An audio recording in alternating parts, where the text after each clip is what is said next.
तो हेलो दोस्तों, स्वागत है आप सभी लोगों का जी एक्सप्लेन ट्यूब चैनल पर। दोस्तों आज मैं एक्सप्लेन करने वाला हूँ साउथ के सुपरस्टार धनुष की एक शानदार फिल्म कैप्टन मिलर को, जो अभी हाल ही में 12 जनवरी को रिलीज हुई है। इस फिल्म की टाइमलाइन 1930 में दिखाई गई है, जब हिंदुस्तान में अंग्रेजी हुकूमत हुआ करती थी और लोग आज़ादी के लिए बागी बने घूम रहे थे।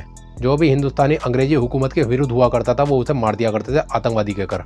साथ ही उस वक्त के राजा महाराजा भी अपनी गद्दी खो देने के डर से उनकी गुलामी में लगे रहते थे। तो चलो अब बिना टाइम वेस्ट के इस कहानी को शुरू करते हैं। फिल्म की शुरुआत में एक गांव के अंदर अंग्रेजी सिपाही किसी मिलर नाम के व्यक्ति को ढूंढ रहे थे, जिसके ऊपर उस वक्त 10,000 रुपए का इनाम था। वो कुछ गाँव वालों को बहुत बेरहमी से मारते हैं और कुछ को गिरफ्तार करके ले जाते हैं, जिसमें से एक बुजुर्ग की मौत हो जाती है। तभी वहाँ पर मिलर खुद आ जाता है एक बड़ी सी राइफल लेकर और एक एक करके सारे सिपाहियों को मार देता है। वो सबको एक कमरे में बंद करके सारे सिपाहियों को गोली मार देता है। अब पता नहीं उसने गाँव वालों को बचाने के लिए ऐसा किया था या उसके नाम के आगे कैप्टन नहीं लिखा था इसलिए ऐसा किया था। कहानी यहाँ से फ्लैशबैक में पहुंचती है, जब कैप्टन मिलर का नाम ईसा हुआ करता था और वो इसी गांव में रहता था। ईसा एक नीची जात का था, इसलिए इस गांव के राजा के आदेश के अनुसार उन्हें मंदिर में जाने की इजाजत नहीं थी। पर राजा की बेटी शकुंतला को देखने के लिए ईसा और उसका दोस्त चुपके से मंदिर में चले जाते हैं। पर राजा का बेटा इन दोनों को देख लेता है और वो इन दोनों को पकड़ने का ऑर्डर देता है। ये दोनों राजा के सिपाहियों से बचने के लिए मंदिर में इधर उधर छुपने लगते हैं। तब राजा की भतीजी बेलमती इन दोनों को बचाकर वहाँ से निकाल देती है। बेलमती ईसा को पसंद आ गई थी और राजा खुद इसे पसंद नहीं करता था, क्योंकि इसके बाप को खुद राजा ने ही मार दिया था। ईसा बेलमती से मन ही मन में प्यार करने लगा था, इसलिए वो सोचता है एक बार बेलमती से मिलके वो खुद बता देगा कि वो इसे पसंद करता है। लेकिन बेलमती किसी और से प्यार करती थी, जिसके साथ वो आज भागने वाली थी। इस बात की खबर राजा को लगती है तो राजा और उसका बेटा बहुत गुस्सा होते हैं और इन्हें बेलमती को मारने का एक कारण भी मिल गया था, इसलिए वो बेलमती को ढूंढने के लिए निकल जाते हैं। ईसा को भी पता चलता है कि वो किसी और से प्यार करती है और वो भी इन दोनों को भगाने में मदद करता है। अब ईसा फैसला करता है कि वो अंग्रेजों की आर्मी में भर्ती होगा, जिससे उसका भाई संगानन उस पर बहुत गुस्सा करता है कि वो तो एक क्रांतिकारी है जो अंग्रेजों के खिलाफ है और इसका भाई खुद उनकी आर्मी में भर्ती होगा। तब ईसा कहता है कम से कम आर्मी में भर्ती होकर उसे इज्जत तो मिलेगी, और रही बात आजादी की तो वो तो इन्हें कभी नहीं मिलने वाली, और अगर मिल भी गई तो अंग्रेजों के बाद इन राजा महाराजाओं की गुलामी करनी पड़ेगी, जो इन्हें मंदिर में भी नहीं जाने देते, और वो मंदिर इनके पूर्वजों की ही बनाई हुई है। अगर चुपके से मंदिर चले भी जाए तो वो इन्हें बहुत बेरहमी से मारते हैं। ईसा फैसला कर चुका था कि वो फौज में भर्ती होगा। वो फौज में भर्ती हो जाता है और यहाँ उसको नाम मिलता है मिलर। जनरल उन्हें पहले मिशन पर लेकर जाता है, जहाँ बहुत सारे हिंदुस्तानी अंग्रेजों के खिलाफ मोर्चा निकाले हुए थे। जनरल उन सबको पीछे से घेर लेता है और सबको गोली मारने का ऑर्डर देता है। अब ईसा को पता चलता है उसने आर्मी में भर्ती होकर कितनी बड़ी गलती की। उसे अपने ही लोगों के ऊपर गोली चलानी है, जिसमें मासूम बच्चे और बूढ़े माँ बाप हैं, और वो सिर्फ अपनी आजादी की मांग कर रहे हैं। ना चाहते हुए भी उसे उन मासूमों पर गोली चलानी पड़ती है, फिर उन्हें तड़पते हुए जिंदा जला दिया जाता है। ईसा को ये सब देख के बहुत गुस्सा आता है, तो पहले वो जनरल को ही मार के उस आग में फेंक देता है, फिर अपने आप को गोली मारने की कोशिश करता है, पर इसका दोस्त उसे बचा लेता है और यहाँ से भागने के लिए कहता है। वो अपने गाँव अपने भाई के पास जाता है मदद के लिए, लेकिन यहाँ आके उसे पता चलता है जिन 300 क्रांतिकारियों को उसने मारा है उसमें इसका भाई भी था, यानी उसने अपने भाई को भी मार दिया और गांव वालों ने इसे गद्दार कहकर गांव से निकाल दिया। उस दिन से मिलर इधर उधर भटकने लगा था। एक बार पहाड़ों में कहीं अंग्रेजों ने कुछ लुटेरों को घेर लिया था और उनकी मदद कैप्टन मिलर ने की थी। तब से ये भी उनकी गैंग में शामिल हो गया। वो अंग्रेजों के हथियार लूटते थे उन पे हमला करके। तब से ही वो कैप्टन मिलर को ढूंढ रहे हैं, जिस पर 10,000 रुपए का इनाम है। एक बार हथियार लूटते वक्त मिलर को गोली लग जाती है, तो इसके इलाज के लिए एक डॉक्टर के पास लाया जाता है, और वो डॉक्टर कोई और नहीं बेलमती होती है। वो इसका इलाज करती है। यहाँ उसे पता चलता है बेलमती का पति भी उसी आंदोलन में था जहाँ उसने अपने भाई के साथ 300 लोगों को मार दिया था। ये जान के बेलमती को बहुत गुस्सा आता है कि उसने अपने पति के हत्यारे की जान बचाई। तब वो कहती है अगर तुमने गवर्नर के बेटे रैली को मार दिया तो मैं तुम्हें माफ कर दूंगी। इधर गांव के राजा के पास अंग्रेज आते हैं, क्योंकि उन्हें पता चल गया था कि मंदिर में एक बहुत ही कीमती मूर्ति है जो कई सदियों से इसकी हिफाजत कर रहे थे। वो राजा के पुरखों की अमानत थी। अंग्रेज मूर्ति निकाल के ले जाते हैं और राजा सिर्फ देखता रह गया, क्योंकि वो तो खुद इनका गुलाम है। तब राजा ईसा के दोस्त को बुलाकर कहता है उसे कैप्टन मिलर की मदद चाहिए, क्योंकि वो तो खुद अंग्रेजों से दुश्मनी नहीं ले सकता। अगर वो मिलर से मिलवाते हैं तो गांव वालों को मंदिर में आने की इजाजत मिल जाएगी। इस बात की खबर मिलर को लगती है तो वो अंग्रेजों से मूर्ति चुराने के लिए तैयार हो जाता है, पर राजा पर इसे बिल्कुल भी यकीन नहीं है। राजा ने प्लान बना रखा था मूर्ति लूटने के बाद मिलर और उसके सारे साथियों को मार के सारे सबूत मिटा देंगे। इस तरह उसकी मूर्ति भी इनके पास आ जाएगी और अंग्रेजों से दुश्मनी भी नहीं होगी। मिलर अपनी पूरी गैंग के साथ अंग्रेजों की गाड़ियों पर हमला कर देता है। ये एक्शन सीन बहुत ही ज्यादा कमाल का होता है। बहुत देर तक धमाकेदार एक्शन होने के बाद आखिर मिलर सबको मार के मूर्ति चुरा लेता है और अपने साथियों को भी धोखा देकर वहाँ से भाग जाता है। साथ ही एक नोट छोड़कर गया था जिस पर लिखा था साइलोन, यानी वो साइलोन गया है। गवर्नर के बेटे रैली को भी उसने मार दिया था, इसलिए अंग्रेज बुरी तरह बौखला जाते हैं। वो सारे गांव वालों को मारना शुरू करते हैं और अगर इन्होंने मिलर का पता नहीं बताया तो हर 1 घंटे बाद एक आदमी मरता रहेगा। मिलर की गैंग के लोग भी उन्हें बचाने के लिए आते हैं, जिसमें बेलमती भी शामिल थी, पर मिलर के जाने से उनकी ताकत कम पड़ गई थी। वो सब मिलकर भी उनका सामना नहीं कर पा रहे थे। तब मिलर की गैंग का लीडर कन्हैया उनके सामने सरेंडर कर देता है और मिलर के बारे में बताता है कि कि वो धनुष कोड़ा में कहीं पर है। मिलर अपनी दूसरी गैंग के पास गया था जहाँ ये लूटे हुए हथियार बेचकर और बड़े हथियार खरीदते थे। मिलर को पता चलता है इसे ढूंढने के लिए अंग्रेज गाँव वालों पर जुल्म कर रहे हैं और वो गाँव की तरफ चल देता है। उन्हें मिलर वहाँ पर नहीं मिलता जहाँ बताया गया था। अब वो सारे गाँव वालों को जान से मारने आ रहे थे। तभी मिलर एक बहुत बड़ी बंदूक लेकर वहाँ आ जाता है। इसके साथ उसकी गैंग के लोग भी थे और साथ ही कन्हैया के लोग भी थे। यहाँ फिर से तबाही देखने को मिलती है। साथ ही गाँव वालों में भी हिम्मत आ गई थी। सैकड़ों गोरे सैनिक मारे जाते हैं और कुछ पकड़े जाते हैं और कुछ एक आध बच के भाग जाते हैं। और बुलाओ कैप्टन मिलर को। अब आ गया सामने तो भागना शुरू कर दिया। जिन लोगों को उन्होंने पकड़ रखा था वो कहता है अगर तुमने अंग्रेजी हुकूमत के सामने खुद को सरेंडर नहीं किया तो अब 700 लोगों की फौज आएगी और वो इस गाँव के एक एक आदमी को खत्म कर देंगे। ये सुनकर मिलर उन सबको भी मार देता है। राजा भी यही चाहता था कि उस गाँव के सारे लोग मारे जाए तो इस गाँव पर उसका कब्जा हो जाएगा। मिलर को पता था कि अब बहुत बड़ी जंग होने वाली है, लेकिन उससे पहले गाँव वालों को कहीं छुपाना होगा। वो मंदिर में जाकर सुरक्षित रह सकते थे क्योंकि मंदिर में कुछ खुफिया सुरंग और तहखाने थे, लेकिन मंदिर में जाने के लिए राजा और उसके बहुत सारे सिपाहियों से जंग लड़नी पड़ेगी। कुछ खुफिया रास्ते से वो मंदिर के अंदर चले जाते हैं और अब गाँव वालों में और राजा की फौज में जंग होती है। वेलमती राजा को मार देती है और मिलर उसके बेटे को। राजा की सारी फौज खत्म करके सारे गाँव वाले पहली बार अपने मंदिर में कदम रखते हैं। अंग्रेजी सिपाही एक बहुत बड़ी फौज के साथ वहाँ पर आते हैं और अब होती है एक बार और फाइनल जंग। मिलर भी अपनी पूरी फौज के साथ तैयार था और दोनों तरफ से गोला बारूद फेंके जाते हैं। मिलर का दोस्त भी आ जाता है, फिर भी वो इन पर भारी पड़ रहे थे। तभी यहाँ एंट्री होती है मिलर के भाई संगानन की। वो मरा नहीं था, जिंदा था और अब जो लाजवाब एक्शन होता है वो तो देखने लायक है। काफी देर जंग होने के बाद जीत होती है मिलर और उसकी टीम की। अब वो उस बक्से से मूर्ति को निकालते हैं जो बिल्कुल मिलर के शक्ल की थी। असल में मिलर की माँ उसे एक कहानी सुनाती थी कि जब गाँव वाले मुसीबत में होंगे तो उनके पुकारने से भगवान उन्हें बचाने आएगा। मिलर ने वो मूर्ति पहले ही देख ली थी, तभी वो गाँव वालों की मदद करने आया था। इधर राजा की बेटी शकुंतला को खबर मिलती है कि उसकी बचपन की दोस्त वेलमती ने उसके बाप को मार दिया और ये जान के उसे बहुत गुस्सा आता है। इधर मिलर के भाई संगानन को लगता है अभी गोरों की जंग खत्म नहीं हुई, अभी तो सिर्फ शुरुआत हुई है।